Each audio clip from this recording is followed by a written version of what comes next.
sat down with Arpita Sen, PhD student at Purdue who works in the Hansen Center for Cancer Research, to discuss her project in cell biology and the need to bridge with the science of information. So we focus on a protein that is important for endocytosis, and we see how that protein is absolutely required for the cells to survive and so on. So the interesting thing is the endocytic function of the protein is not really required for its survival. So there's something else going on. And so the story starts when Claudio figured out exactly what's going on. Why do the cells need that protein to survive? And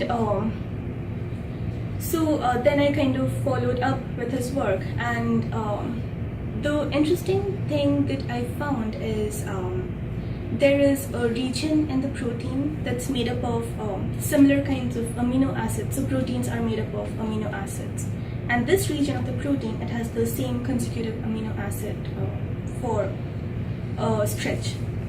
And the reason this is important is because in several neurodegenerative disorders like Huntington's disease, this stretch of amino acid, it expands and makes the protein pathogenic. So it's not the same protein. Huntington's disease has a different protein that undergoes this expansion.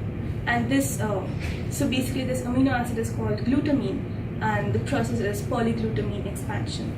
And what it seems is that this polyglutamine region is important for certain functions of the protein to help it maintain viability, proper cell division, and so on. And the reason this is very important is because when people try to understand polyglutamine mediated neurodegenerative disorders, they usually look at the expanded protein. But nobody has ever looked at why are the small stretch there in the first place. So that is what we are trying to do. So we are using this protein to understand the physiological relevance of the small polyglutamine stretch that's there in the first place, and then probably move on from there and see when it undergoes expansion, what changes, if there's any gain of function, loss of function, and so on. So yeast cells are a diverse population. So even when something is wrong with them, you need to look at thousands of cells to be sure that it's really going on. Because even in normal cell, you'll find one cell out of say 5,000 in which something is wrong, but that's not really relevant.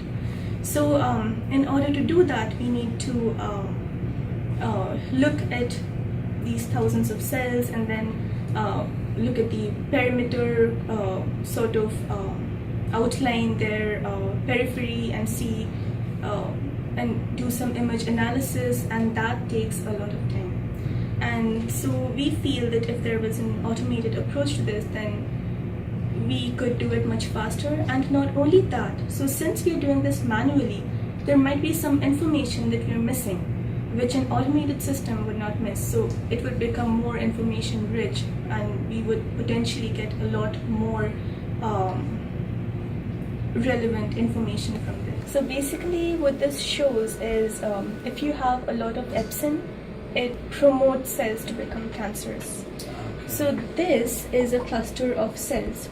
So these are dog kidney cells, and they always form neat clusters with each other. Mm-hmm. So the red is actin. Actin is something that makes up the skeleton of the cells. So it helps the cells to maintain their structure and help them migrate and so on. Okay. And the blue shows you the nucleus of each cell. So you can see that every cell is attached to its neighboring cell. Mm-hmm. So now this green cell, it's expressing Epsin, and therefore it's kind of running away from its colony. I see, yeah. So this is something that's a feature of cancer. Mm-hmm. So in that, cells that are attached together, so the cells that become cancerous, they lose all those characteristics and they try to run away from that attachment. It's really exciting to do experiments, just to be the first one to know that, oh, this is a discovery I made today, and then share it with everybody. So, and the other good thing is probably meeting people from different places. So I have a very close group of friends who are from different nationalities, from El Salvador and Lebanon and Nigeria and so on and so forth. So that is something I probably wouldn't have got if I did a PhD in India, where you mostly have Indians all around you. So this was a very diversity enriched experience.